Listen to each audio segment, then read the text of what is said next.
बांग्लादेश में शेख हसीना सरकार का अंत हो गया। भारत के पड़ोसी मुल्क में आरक्षण के खिलाफ जारी प्रदर्शन 5 अगस्त को अपने निर्णायक मोड़ पर पहुंच गया। प्रदर्शनकारी पीएम शेख हसीना के अति सुरक्षा वाले सरकारी आवास में घुस गए।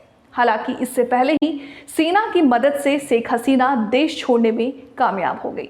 आपको बता दें कि इस बीच उन्होंने बांग्लादेश के प्रधानमंत्री पद से इस्तीफा दे दिया है। बांग्लादेश मुक्ति आंदोलन में शामिल लोगों के परिजनों को सरकारी नौकरियों में 30% आरक्षण देने के फैसले के विरोध में ये प्रदर्शन हुआ था। आपको बता दें कि शेख हसीना पर आरोप था कि इसके जरिए अपनी पार्टी के लोगों को सरकारी नौकरी देना चाहती है। यहाँ ये जानना जरूरी है कि शेख हसीना की पार्टी बांग्लादेश अवामी लीग देश की सबसे पुरानी पार्टी है। इसके नेता शेख मुजीबुर रहमान ने इसकी स्थापना बांग्लादेश मुक्ति आंदोलन के समय किया था। शेख मुजीबुर रहमान बांग्लादेश का संस्थापक कहा जाता है उन्हें। इस प्रदर्शन को अगर भारत के नजरिए से देखें तो साफ दिख रहा है कि पड़ोसी मुल्कों में लोकतंत्र की बुनियाद बहुत ही कमजोर है। जनता के वोट से चुनी गई सरकार का तख्ता पलट आसानी से हो जाता। इतना ही नहीं, राष्ट्राध्यक्षों के घरों में घुस जाना भी एक सामान्य घटना के तौर पर नहीं देखा जा सकता है। बांग्लादेश में तख्ता पलट का इतिहास आइए आपको बताते हैं। 15 अगस्त 1975 बांग्लादेश के संस्थापक राष्ट्रपति शेख मुजीबुर रहमान और उनके परिवार के अधिकांश सदस्यों की हत्या कर दी गई थी। ये तख्ता पलट बांग्लादेशी सेना के एक समूह द्वारा किया गया था। इसके बाद खुदकार मुश्ताक अहमद को राष्ट्रपति बनाया गया, लेकिन ये सरकार भी स्थिर नहीं रह सकी। उसके बाद 3 नवंबर 1975 में सेना के एक अन्य समूह ने ब्रिगेडियर जनरल खालिद मुशर्रफ के नेतृत्व में तख्ता पलट किया। साथ ही आपको जानकारी के लिए बता दूं कि 7 नवंबर 1975 में एक और तख्ता पलट हुआ, जिसमें मेजर जनरल जियाउर रहमान को सत्ता में लाया गया। तख्ता पलट सैनिक क्रांति दिवस के रूप में जाना जाता है। 24 मार्च 1982 जनरल हुसैन मोहम्मद इरशाद ने तत्कालीन राष्ट्रपति अब्दुल सत्तार की सरकार को हटाकर सत्ता पर कब्जा कर लिया। इरशाद ने सेना प्रमुख के रूप में तख्ता पलट किया और फिर खुद को राष्ट्रपति घोषित कर दिया।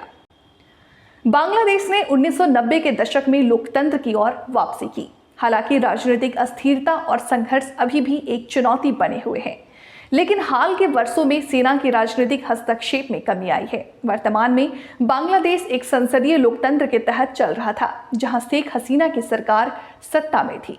श्रीलंका में राष्ट्रपति के घर घुसे प्रदर्शनकारी। साल 2022 की शुरुआत में श्रीलंका में आर्थिक हालात बहुत बिगड़ चुके थे। देश के पास पेट्रोल, डीजल और तमाम बुनियादी चीजें खरीदने के लिए पैसे तक नहीं बचे। जनता इस हालात के पीछे राष्ट्रपति गोटबाया राजपक्षे की सरकार को दोषी मान रही थी। धीरे धीरे हालत बिगड़ते चले गए और पूरे देश में भीषण प्रदर्शन शुरू हो गया।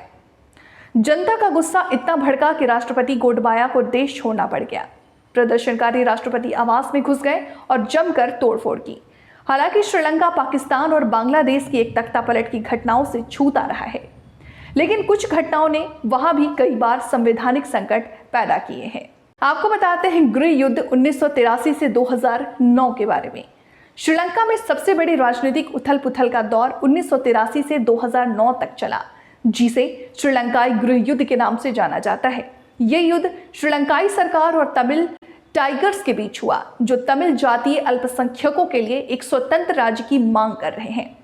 इस युद्ध ने देश को आर्थिक और सामाजिक दृष्टि से काफी नुकसान पहुंचाया। जनवरी 2015 की राजनीतिक संकट।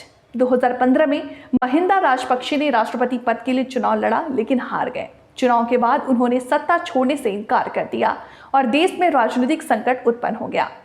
आखिर में उन्होंने पद छोड़ दिया और नई सरकार का गठन हुआ।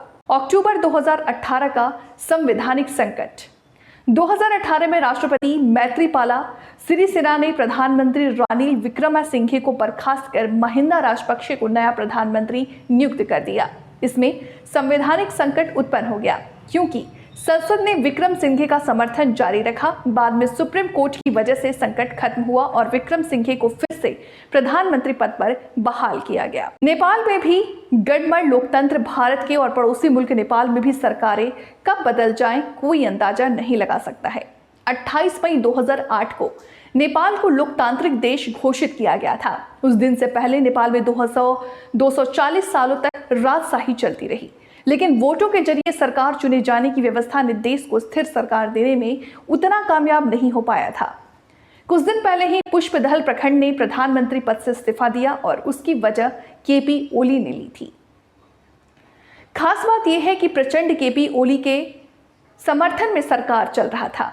साल 2022 में नतीजे में केपी ओली की पार्टी दूसरे नंबर पर थी, लेकिन वो किंग मेकर साबित हुए। प्रचंड की पार्टी को समर्थन दिया और उनको पीएम बनवा दिया। अब केपी ओली ने नेपाल कांग्रेस का समर्थन हासिल कर खुद प्रधानमंत्री बनने में सफलता पाई है। अब यह है कि नेपाल ने 2 साल के अंदर 2 प्रधानमंत्री देख लिया। नेपाल में तख्ता पलट को वहां के राजनीतिक इतिहास की कुछ घटनाओं से जुड़ा है। नेपाल का इतिहास राजनीतिक अस्थिरता और सत्ता संघर्ष से भरा हुआ है, जिनमें राजशाही, लोकतांत्रिक आंदोलन और माओवादी विद्रोह शामिल है। 1960 का तख्ता पलट नेपाल के राजा महेंद्र ने 1960 में एक तख्ता पलट किया। उन्होंने तत्कालीन प्रधानमंत्री विश्वेश्वर प्रसाद कोइराला की निर्वाचित सरकार को बर्खास्त कर दिया और संसद को भंग कर दिया। राजा महेंद्र ने फिर पंचायती प्रणाली लागू की, जिसमें राजा के पास अत्यधिक शक्तियां थीं और लोकतांत्रिक संस्थाएं कमजोर हो गई। 2001 का राज दरबार हत्याकांड। 1 जून 2001 को राजा वीरेंद्र और उनके परिवार को अधिकांश सदस्यों की हत्या कर दी गई थी। ये हत्याकांड राजकुमार दीपेंद्र के द्वारा किया गया। उन्होंने बाद में बताया कि खुद भी आत्महत्या की। इस घटना के बाद राजा ज्ञानेंद्र के सत्ता संभाली और 2005 में लोकतांत्रिक सरकार को भंग कर दिया और आपातकाल की घोषणा की। 2006 का लोकतांत्रिक आंदोलन, नेपाल के जन आंदोलन 2006, जिसे लोकतांत्रिक आंदोलन कहा जाता है, ने राजा ज्ञानेंद्र के निरंकुश शासन का अंत किया। पाकिस्तान में तख्ता पलट का लंबा इतिहास। मोहम्मद अली जिन्ना के मुल्क में कभी लोकतंत्र ठीक से पनप ही नहीं पाया। पाकिस्तान के बनने के 75 सालों में ज्यादातर ये देश सेना के हाथों में रहा। 1998 में जनरल अयूब खान ने राष्ट्रपति इस्कंदर मिर्जा को हटाकर सैन्य शासन स्थापित किया। 1977 में जियाउल हक ने प्रधानमंत्री जुल्फिकार अली भुट्टो की सरकार को हटाकर सत्ता पर कब्जा किया। 1999 में जनरल परवेज मुशर्रफ ने प्रधानमंत्री नवाज शरीफ की सरकार को हटाकर सत्ता पर कब्जा किया। हाल के वर्षों में पाकिस्तान में सैन्य तख्तापलट की संभावना कम हुई, लेकिन देश में राजनीतिक अस्थिरता और सेना की मजबूत पकड़ अभी भी बनी हुई है। राजनीतिक दलों के बीच संघर्ष, आर्थिक संकट और आतंकवाद जैसी चुनौतियां पाकिस्तान की हालत को बदतर स्थिति में पहुंचा रही। 1948 को आजाद हुआ म्यांमार कभी बर्मा के नाम से जाना जाता है। साल 1962 तक यहाँ की जनता अपनी सरकार चुनती थी, लेकिन इसके बाद यहाँ लोकतंत्र के सूर्य पर ग्रहण लग गया। जनरल विन के सत्ता संभाली और वर्मा सोशलिस्ट प्रोग्राम पार्टी की स्थापना की, जिसने देश को 26 वर्षों तक शासन किया। सेना ने state law and order restoration council के गठन के बाद फिर से तख्तापलट किया। ये तख्तापलट जनरल सौ मांग के नेतृत्व में हुआ और इसके परिणाम स्वरूप बड़े पैमाने पर लोकतंत्र समर्थन, प्रदर्शनों का दमन और मानवाधिकारों का व्यापक उल्लंघन हुआ। सेना ने आंग सान सूकी लोकतांत्रिक रूप से चुनी गई सरकार को हटा दिया। तख्तापलट को नेतृत्व जनरल मीन आंग ह्वाइंग ने दिया।